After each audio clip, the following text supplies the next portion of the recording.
वैसे तो हमारा हर सफ़र हमें कहीं ना कहीं पहुंचाता है, लेकिन अगर कोई सफ़र आपके साथ साथ आपकी ज़िंदगी को भी कहीं ले जाता है तो वो सफ़र उम्र भर याद रहता है। ऐसी ही है आज की कहानी। और हाँ, कहानियों का मज़ा देखने में नहीं, सुनने में आता है।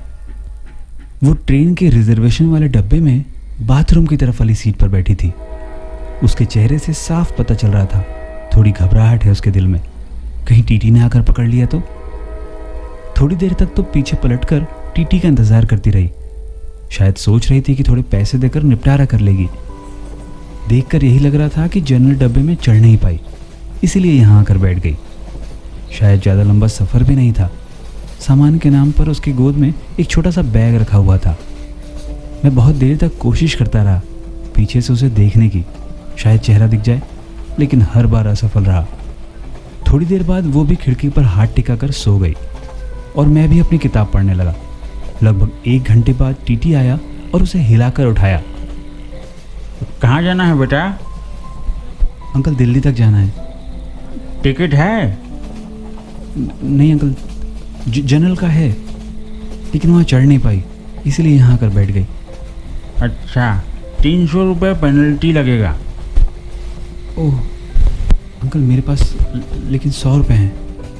ये गलत बात है बेटा, पेनल्टी तो भरनी पड़ेगी ना। सॉरी अंकल, मैं अगले स्टेशन पर जनरल डब्बे में चली जाऊंगी। मेरे पास सच में पैसे नहीं हैं। कुछ परेशानी आ गई थी, इसलिए जल्दी में घर से निकलना पड़ा। पैसे रखना भूल गई। बोलते बोलते वो लड़की रोने लगी। टीटी ने उसे माफ़ कर दिया और 100 रुपये लेकर दिल्ली तक उस डब्बे में बैठने की परमिशन दे दी। टीटी के जाते ही उसने अपने आंसू पोंछे और इधर उधर देखा कि कोई उसे देखकर हंस तो नहीं रहा है।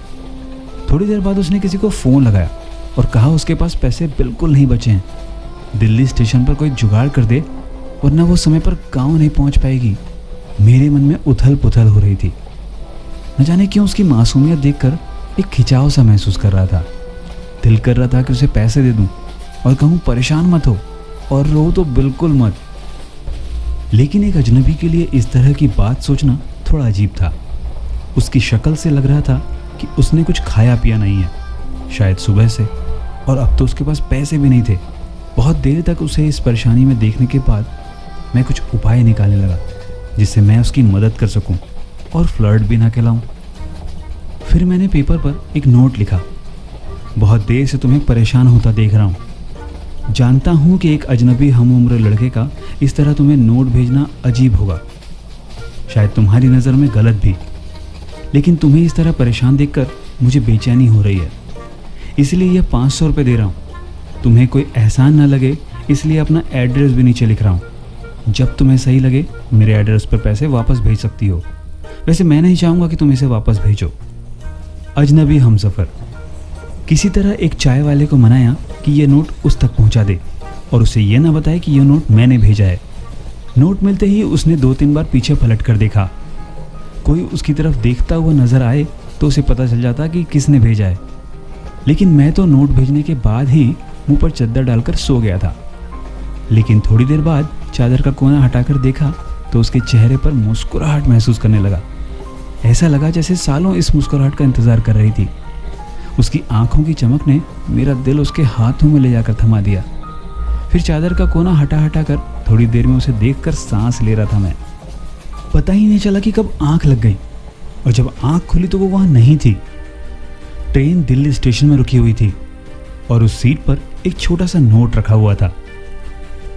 मैं झटपट अपनी सीट से उतरकर उसे उठा लिया। उसमें लिखा था, थैंक यू मेरे अजनबी हमसफ़र। मैं आपका यह एहसान ज़िंदगी भर नहीं भूलूंगी। आज मेरी माँ मुझे छोड़कर चली गई। घर में मेरे अलावा और कोई नहीं है, इसलिए आनन फानन में घर जा रही हूँ। आज महसूस हुआ कि पैसे कितने ज़रूरी हैं जीवन में। आज आपके इन पैसों से मैं अपनी माँ को शमशान जाने से पहले एक बार देख पाऊँगी। उनकी बीमारी की वजह से उनकी मौत के बाद उन्हें ज़्यादा देर तक घर पे नहीं रखा जा सकता। आज से मैं आपकी कर्जदार हूँ, जल्द ही पैसे लौटा दूंगी। उस दिन से उसकी वो आंखें और वो मुस्कुराहट जैसे मेरे दिल में बस गई थी। मैं हर रोज़ पोस्टमैन से पूछता था, शायद किसी दिन उसका कोई खत आ जाए। पर धीरे धीरे दिन, हफ्ते, महीने और साल बीत गए, उसका कोई खत नहीं आया। पर आज लगभग 2 साल बाद एक खत मिला है। लिखा है कि उस दिन की बात मैं कभी भूली नहीं। मैं गांव में ही रुक गई थी। खुद को इस काबिल बनाने के लिए मुझे 2 साल लग गए। अब सब ठीक है। आपसे मिलकर आपका कर्जा अदा करना चाहती हूँ। 6 जून को मेरा जन्मदिन है। अगर हो सके तो नीचे लिखे पते पर मिल सकते हैं। तुम्हारी अजनबी हमसफर। बस यहीं तक की थी ये कहानी। आपको ये कहानी कैसी लगी नीचे कमेंट करके बताइएगा। और हाँ, अगली बार फिर मिलेंगे नई रचना के साथ।